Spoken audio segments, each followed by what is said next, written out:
السلام عليكم ورحمة الله وبركاته. أخبار الأهلي يوم الخميس. لا تنسوا الصلاة على الحبيب محمد صلى الله عليه وسلم. وياريت بقى تعملوا ملاك للفيديو علشان يوصلكم أخبارنا أول بأول.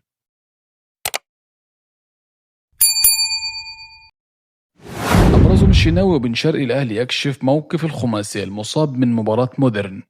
شهد مران الأهلي اليوم اختبارا طبيا لخماسي الفريق: محمد الشناوي وأشرف بن شرقي ومصطفى العش وعمر كمال عبد الواحد وحسين السيد.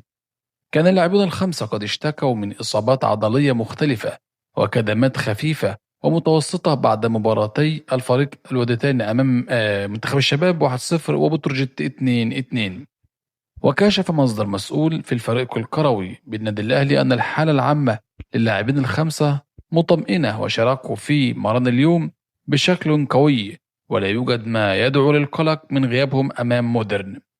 إصابة قوية تضرب كاظم إبراهيم. تفاصيل ومدة غياب اللاعب عن النادي الأهلي. تعرض نجم الأهلي الشاب النيجيري كاظم إبراهيم لإصابة قوية قبل أيام قليلة من بداية مشوار المرد الأحمر في بطولة الدوري. وفقا لمصدر في الأهلي، فقد تعرض كاظم إبراهيم لإصابة في مشاركته في أول مران الفريق أمس بعد مباراتي الفريق أمام منتخب الشباب وبتروجيت.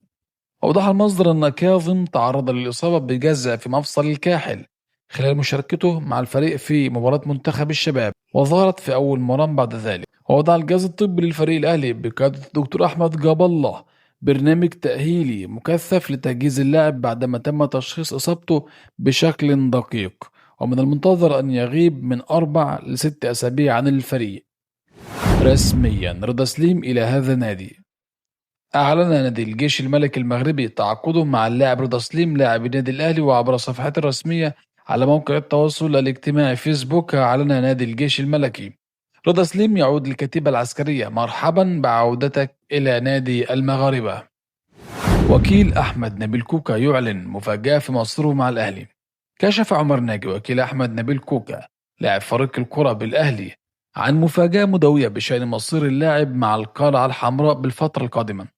وقال عمر ناجي في تصريحات تلفزيونية: موضوع قاسم باشا أغلق تماما، وأحمد نبيل كوكا مستمر مع الأهلي، وكنا شبه متفقين من البداية على كل شيء. وبعد أن اتفق قاسم باشا مع الأهلي تراجعوا وقالوا أن لديهم مشكلة في دفع المبلغ كاش، وتم كوكا مستمر مع الأهلي وشبه متفقين مع النادي على التجديد خلال 48 ساعة القادمة. الأهلي يفسخ عقد لاعبه بالتراضي وحقيقة غياب عبد القادر عن التدريبات.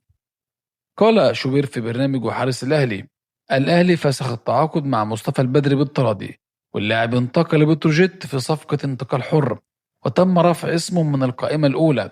وتبع شوبير: اتركوا أحمد عبد القادر في حاله. تردد اليوم أنه لم يذهب للتدريبات، وكيله نفى غيابه، وأكد أن اللاعب كان متواجد في النادي ولم يغب يوما واحدا.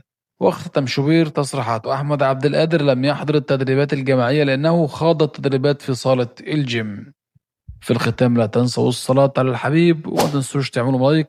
والسلام عليكم ورحمة الله وبركاته.